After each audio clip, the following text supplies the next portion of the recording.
El sitio de las apariciones de Anguera, en el norte de Brasil, se ha convertido en el confesionario de Brasil, donde los sacerdotes confiesan a miles de peregrinos que concurren a presenciar las apariciones. Es una manifestación de la Santísima Virgen poco conocida fuera de Brasil. En sus mensajes nos está hablando de la batalla contra el mal que está comenzando, advirtiendo lo que va a suceder con la fe y dentro de la Iglesia, y hace recomendaciones sobre cómo ponernos a salvo y colaborar con el triunfo de su corazón inmaculado. En este video te voy a contar la historia de estas apariciones y te hablaré sobre los mensajes que la Reina de la Paz de Anguera está dando en estos meses y sus recomendaciones para los tiempos que vienen.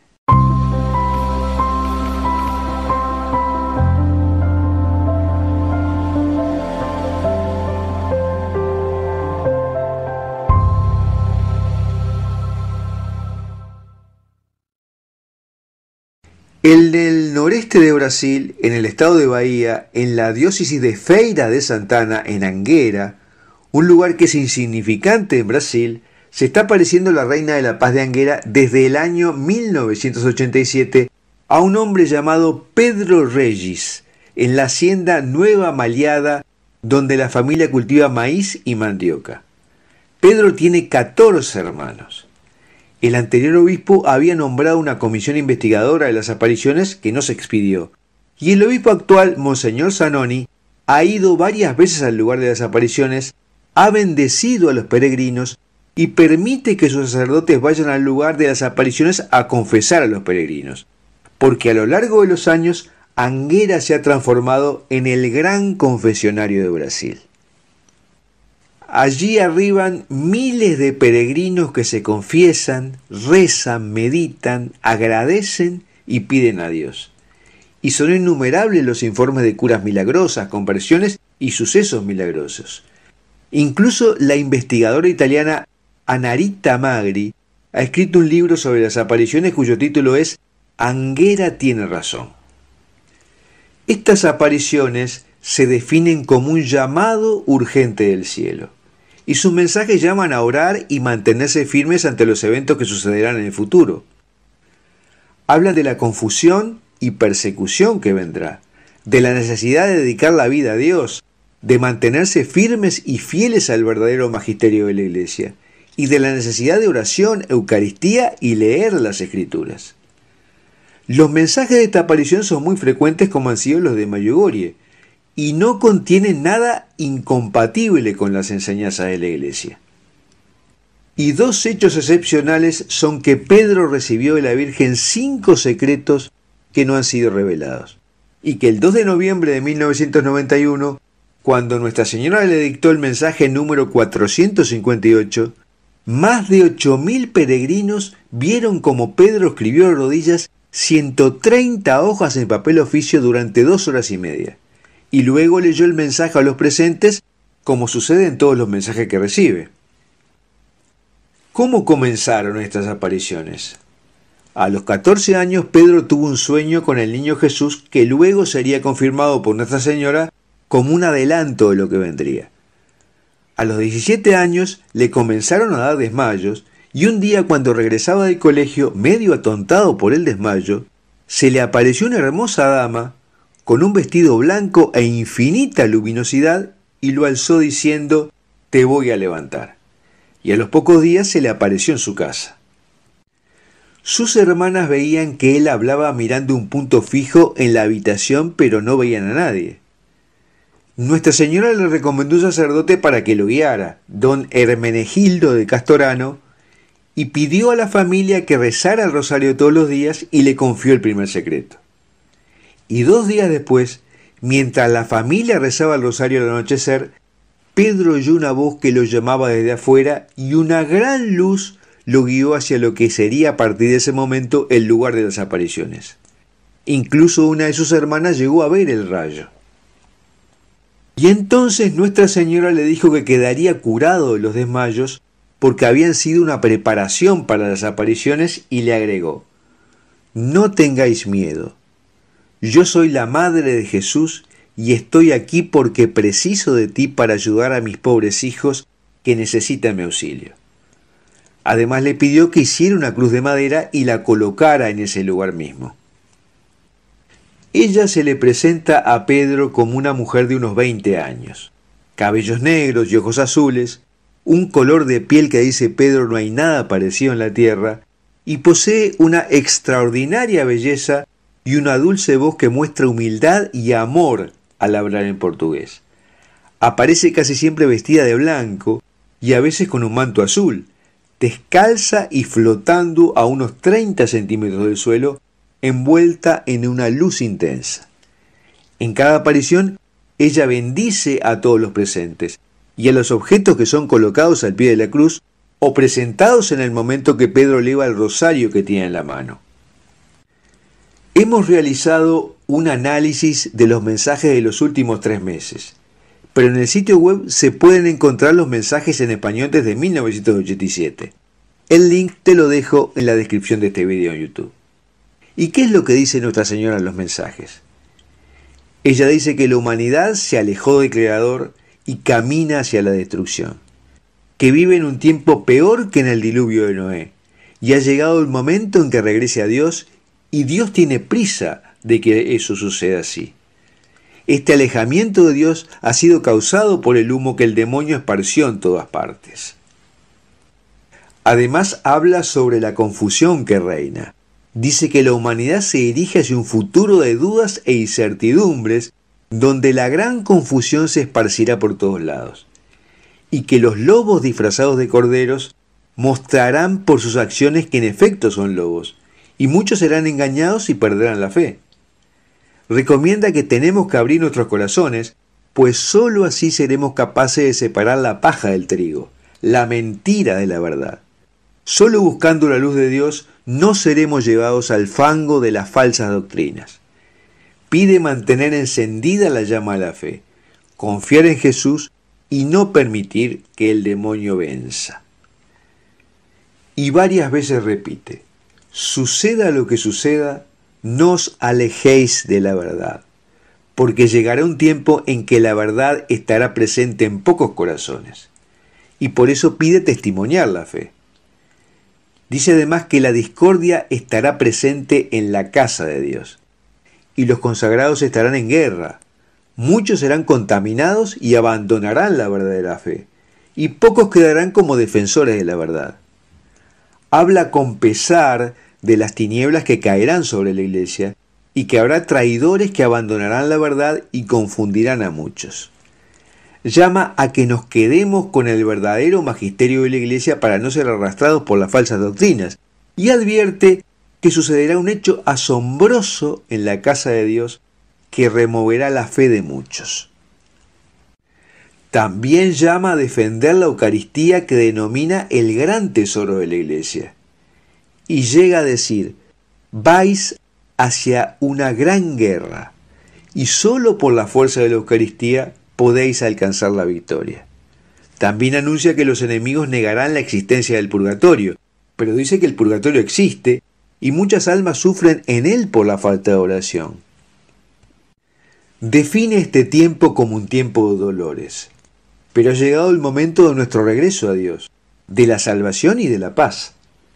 Dice que vendrá una gran batalla.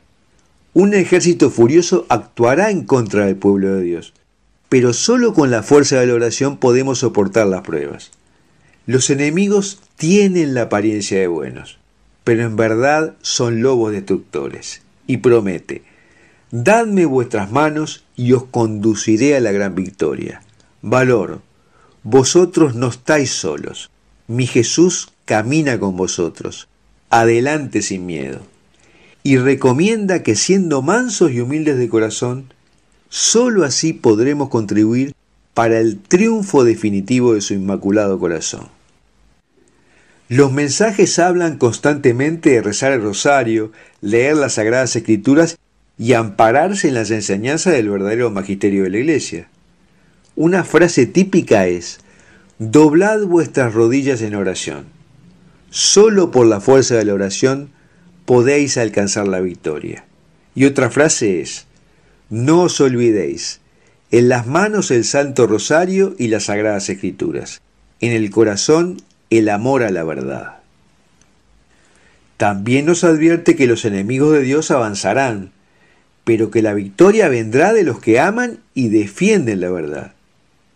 Y ella dice: cuando todo os parezca perdido, el Señor actuará en favor de los justos. Y promete: la Virgen María en sus apariciones se ha manifestado de la necesidad de una conversión. Para ello es importante la purificación del mundo. También lo ha hablado en apariciones recientes y aprobadas, como es el caso de la aparición en Argentina de la Virgen del Rosario de San Nicolás. Estos mensajes que piden la purificación han quedado extrañamente ocultos como si no fuera algo relevante. La Virgen del Rosario de San Nicolás se apareció a Gladys Quiroga de Mota, una humilde madre de familia en Argentina, en la localidad de San Nicolás, entre los años de 1983 y 1990. Fue aprobado oficialmente por la Iglesia y el Obispo en el año 2016, y es una de las apariciones con mensajes más proféticos que haya aprobado la Iglesia.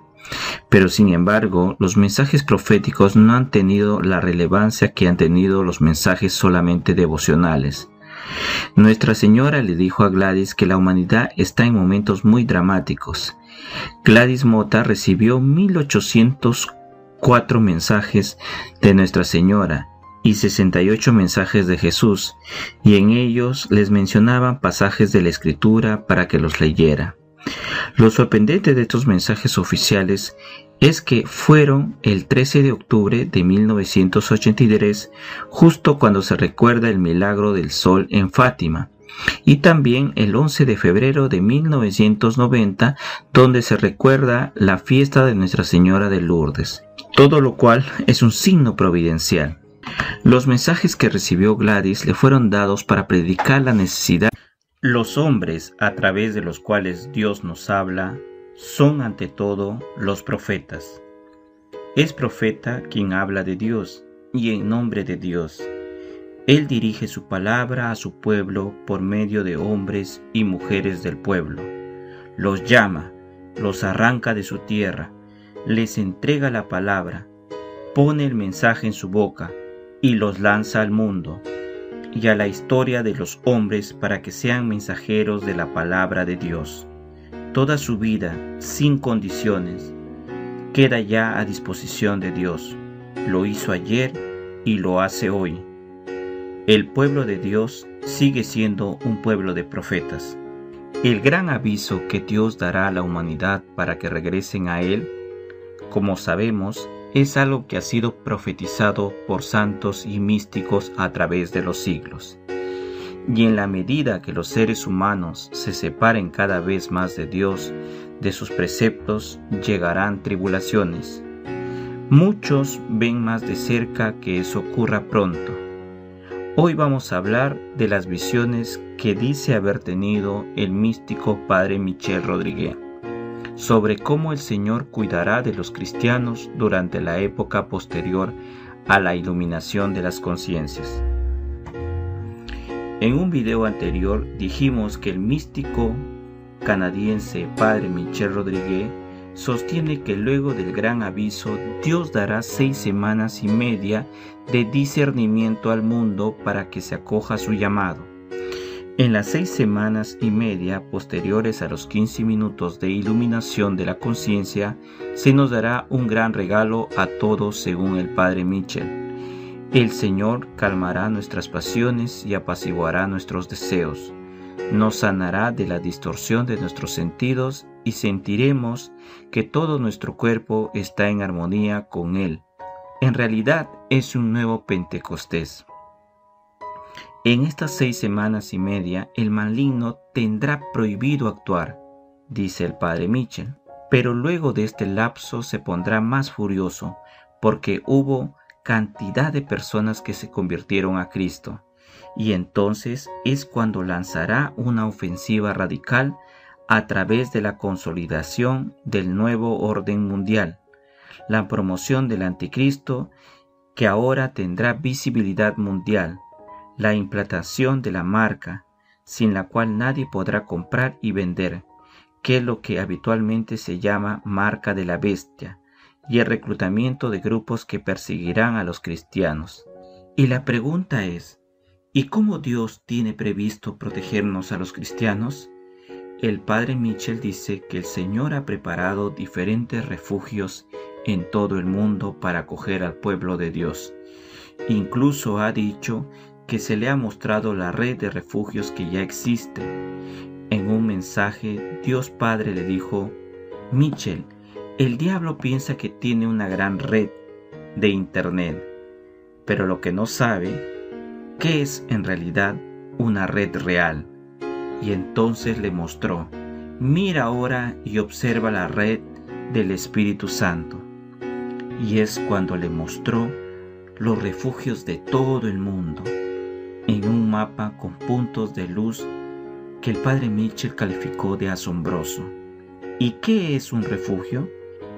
Un refugio es un lugar que debe estar dedicado al Padre y que algunas personas ya han recibido un mensaje específico para construirlo, de la misma forma que han sido marcados con una cruz en la frente las personas que conforman el ejército de Dios. Un refugio, según el padre Mitchell, comienza con la persona que ha comprometido su alma, su cuerpo, su ser, su moralidad con la palabra del Señor, las enseñanzas de la Iglesia y la ley de los mandamientos. Mejor dicho, que el refugio es ante todo una persona que vive con el Espíritu Santo, en este estado de gracia, y el principal refugio de los refugiados. Allí serán el Sagrado Corazón de Jesús y el Inmaculado Corazón de María, porque no se puede separar ambos. Dice el padre Mitchell que todos los refugios estarán conectados entre sí y que el Espíritu Santo llevará a los cristianos elegidos para llegar allí y ayudar. Dice el padre Mitchell que él no comprendía muy bien de lo que era este refugio y que el Señor le mostró la manera de comprenderlo, leyendo el Salmo 91, donde dicho salmo empieza con la siguiente oración: Tú que habitas en el refugio del Altísimo, que permaneces a la sombra del Todopoderoso, di al Señor: mi refugio y fortaleza, mi Dios en quien confío. El Padre menciona: el Señor te cubrirá con sus piñones, y debajo de sus alas encontrarás refugio. El Señor ha preparado diferentes refugios en todo el mundo, ahora para darles la bienvenida. Como en los días de Noé, Noé preparó un arca como refugio para su familia. Él era el único en medio de las personas que se reían de él. Si todos los que fueron llamados por el Padre ya se hubieran refugiado, sería maravilloso, pero muchos se negaron a hacerlo. Así que hoy estamos en los días que llevan al diluvio, para el cual nos están preparando. El refugio, en primer lugar, eres tú, como te he dicho. Antes de que sea un lugar, es una persona que vive con el Espíritu Santo, que está llena, en estado de gracia. El Espíritu Santo los llevará para ir y ayudar, conectándose con otros refugios para que las personas sepan lo que está sucediendo en todas partes. Si lo necesita, los mensajeros sabrán qué hacer. Serán como Felipe en los Hechos de los Apóstoles. Lo recuerdas, ¿verdad? Cuando Felipe el apóstol fue al eunuco y lo bautizó, e inmediatamente después el Espíritu Santo se llevó a Felipe y lo puso en otro lugar. Será exactamente lo mismo. Entonces no necesitaremos teléfonos, nada de eso. La comunicación será en el camino del Espíritu Santo. El padre Mitchell también nos enseñó una pequeña oración para pedir que el Señor proteja tu hogar para que sea un refugio seguro desde ahora hasta ese momento específico donde el Señor nos llamará. Oración de consagración de los hogares como refugio. En el nombre del Padre, del Hijo y del Espíritu Santo. Dios Padre, a través de tu amado Hijo, que derramó su sangre en la cruz para salvarnos, te consagro mi hogar y mi tierra. Es tuyo, Señor. Úsalo como desees para la seguridad de tu gente. Profecías bíblicas cumplidas por Israel durante la antigüedad, parte 1. El antiguo pueblo de Israel vivió literalmente el cumplimiento de muchas de sus profecías contenidas en la Biblia. Uno de los anuncios proféticos primigenios concerniente a Israel fue recibido por el patriarca Abraham, cuyo nombre hebreo significa Padre de multitudes o Padre del pueblo. De conformidad con el libro de Génesis, de Abraham provendría una gran descendencia, la cual sería tan incontable como las estrellas del firmamento. Esta promesa se establece expresamente en el capítulo 15, versículo 5 de Génesis, cuando Dios, en su trato directo con el patriarca, lo llevó afuera y dijo: «Mira a los cielos y cuenta las estrellas, si es que puedes contarlas». Entonces él le dijo: «Así será tu descendencia». Esta profecía respecto a la promesa de una descendencia innumerable, a un hombre muy longevo, humanamente imposibilitado para la procreación, se ha cumplido a lo largo de la historia de Israel, tanto a través de su hijo Isaac como de su hijo Ismael. Otra de las profecías cumplidas sobre el pueblo de Israel en la antigüedad se refiere a la promesa de que los descendientes de Abraham recibirían como herencia, fruto de la recompensa de Dios por la fidelidad de su padre, un territorio donde morarían. Esta profecía, escrita aproximadamente en el año 1400 a.C., está consignada en Génesis 15:18, cuando, conforme a su pacto con Abraham, Dios dijo: «A tus descendientes les doy esta tierra, desde el río de Egipto hasta el gran río, el Éufrates». La profecía en torno a lo que muchos denominan como la tierra prometida se cumpliría hacia alrededor de 3400 años atrás, cuando los descendientes hebreos de Abraham se establecieron en Israel por primera vez. El libro de Josué explica cómo el sucesor de Moisés llevó a los israelitas a la tierra que les había sido prometida como descendientes de Abraham, Isaac y Jacob, para establecer entonces la nación de Israel. También en la antigüedad, Dios prometió a la descendencia de Abraham que tendría su propio país.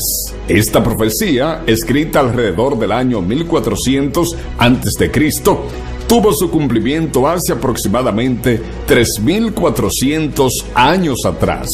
Previo al cumplimiento de esta profecía, debe recordarse, a la luz del libro de Génesis, que el territorio de Israel, fruto de la promesa de Dios a Abraham, fue heredado por su hijo Isaac, de quien a su vez recibiría la herencia su hijo Jacob, quien luego se convertiría en el padre de las 12 tribus de Israel. Cabe destacar que la nación de Israel se dividió más tarde en dos reinos, llamados Judá e Israel, hace unos 2900 años.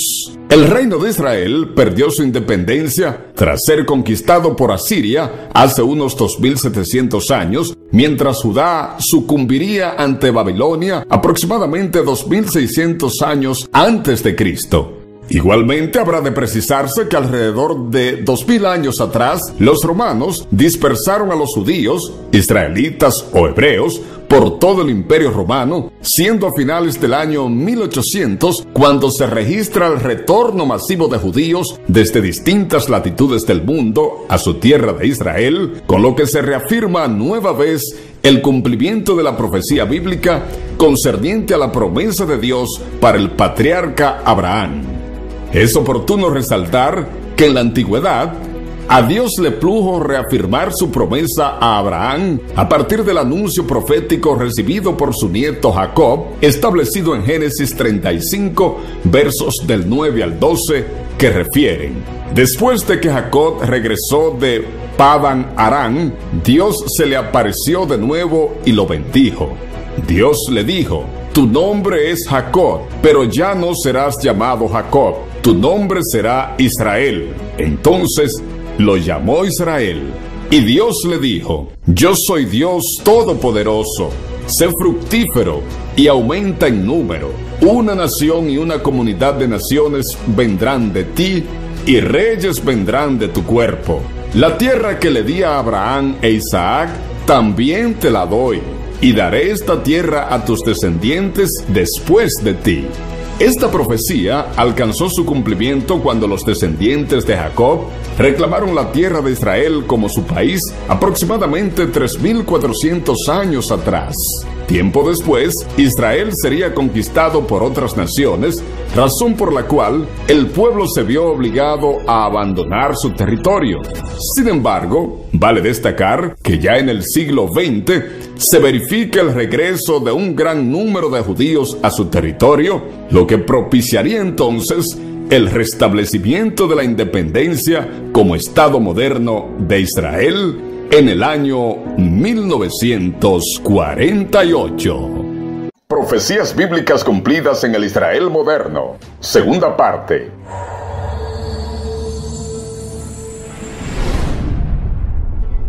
A menos de una década de la proclamación de su independencia nacional, el pueblo de Israel hubo de encarar otro gran conflicto armado, como ha sido una tendencia a través de su historia, frente a enemigos vecinos. Esta vez, Israel, en alianza con Francia y Reino Unido, combatió fuerzas egipcias respaldadas por otros países de la denominada Liga Árabe. Según distintas fuentes históricas, esta acción armada, iniciada a finales de octubre del año 1956, estuvo motivada por las pretensiones de Egipto de recuperar territorios bajo el control del Estado judío tras su constitución en 1948. Durante esta confrontación del Sinaí, se estima que Egipto sufriría entre 2.000 y 3.000 bajas militares, además de otros 600 soldados prisioneros, en comparación con menos de 200 gendarmes israelíes caídos en combate en este conflicto. Cabe destacar que uno de los principales héroes militares de esta victoria de Israel sería el alto oficial Moshe Dayan. Debe enfatizarse que en esta confrontación bélica tuvo como escenario los predios del Canal de Suez, la Franja de Gaza y la península del Sinaí, en cuyas alturas, conforme al libro del Éxodo, Moisés habría recibido las 2 tablas de piedra contentivas de los mandamientos divinos para el pueblo de Israel.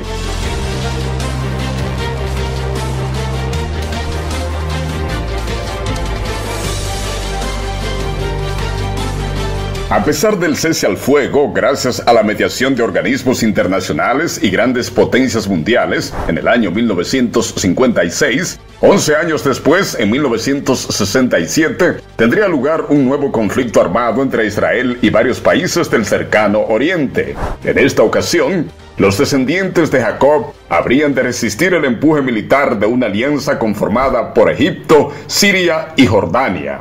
La historia de gestas anteriores se repetiría. Los israelíes obtuvieron una impresionante victoria que acentuaría la presencia judía en la tierra prometida, además de permitirle extender su posesión territorial a su alrededor, como en el caso de la región de Palestina. Pero esta conquista no solo trajo consigo implicaciones de orden político y militar, sino que marcó sobre todo la restauración de la antigua ciudad de Jerusalén y especialmente del santuario o lugar del templo como centro de adoración al Dios Altísimo. Desde la perspectiva de algunos analistas bíblicos, en el libro de Daniel, capítulo 8, versos del 11 al 14, fue anunciada hace más de 2500 años la memorable restitución del santo lugar en Jerusalén, cuando en referencia al monarca Alejandro Magno y el imperio greco-macedonio, expresa lo siguiente: aún contra el príncipe de la fortaleza se engrandeció, y por él fue quitado el continuo sacrificio, y el lugar de su santuario fue echado por tierra, y el ejército le fue entregado a causa de la prevaricación sobre el continuo sacrificio, y echó por tierra la verdad, e hizo cuanto quiso, y le sucedió prósperamente.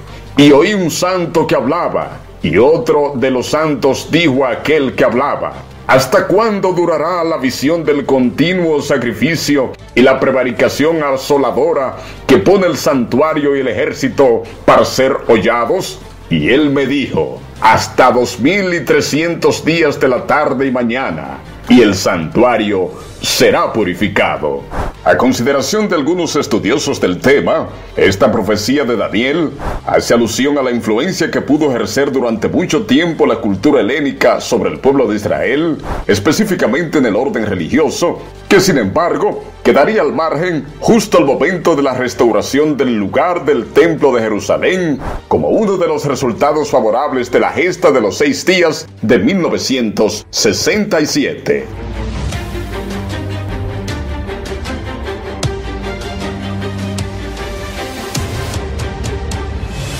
Sin embargo, apenas habían transcurrido 6 años después del referido conflicto bélico, cuando estalló la guerra de Yom Kippur, que se extendería desde el 6 hasta el 25 de octubre de 1973. Se le registra en los anales históricos con ese nombre porque inició precisamente el día de Yom Kippur, celebración judía dedicada a la búsqueda de la expiación o perdón de pecados delante de Dios.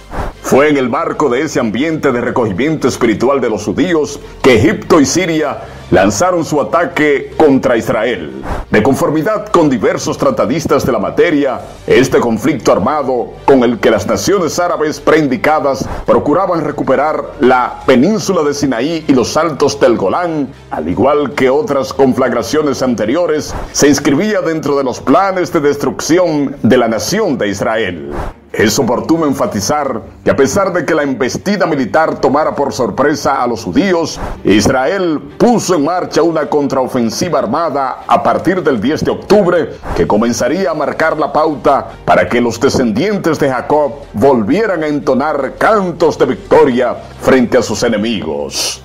Para algunos historiadores y analistas de temas político-belicistas, aún resulta un velo de misterio la decisión de Jordania de no participar en la guerra de Yom Kippur, al igual que la determinación de Egipto de detener su avance por el sur de Israel, mientras Siria hacía lo propio al momento en que se desplazaba por la parte norte a través de los altos del Golán. Todo ello mueve a pensar en que el invencible ejército celestial detendría abruptamente el paso de los enemigos de su pueblo. En plena correspondencia con lo antes expuesto, Isaías 19, versos 16 y 17 establece: en aquel día los egipcios serán como mujeres, porque se asombrarán y temerán en la presencia de la mano alta de Jehová de los ejércitos, que él levantará contra ellos. Y la tierra de Judá será de espanto a Egipto. Todo hombre que de ella se acordare temerá por causa del consejo que Jehová de los ejércitos acordó sobre aquel. Ha de resaltarse que la guerra de Yom Kippur no solo induciría a la utilización del mercado petrolero como recurso estratégico de la geopolítica internacional, sino que además de esto, países como Kuwait, Marruecos, Corea del Norte, Túnez, Cuba y otros, que ofrecieron su respaldo a Egipto y Siria en contra de Israel, han experimentado desde aquel entonces problemas de pobreza, migración ilegal, guerras de secesión, crisis sanitarias y otros flagelos sociales y eventos naturales que aún hoy generan gran preocupación entre los líderes de esas naciones.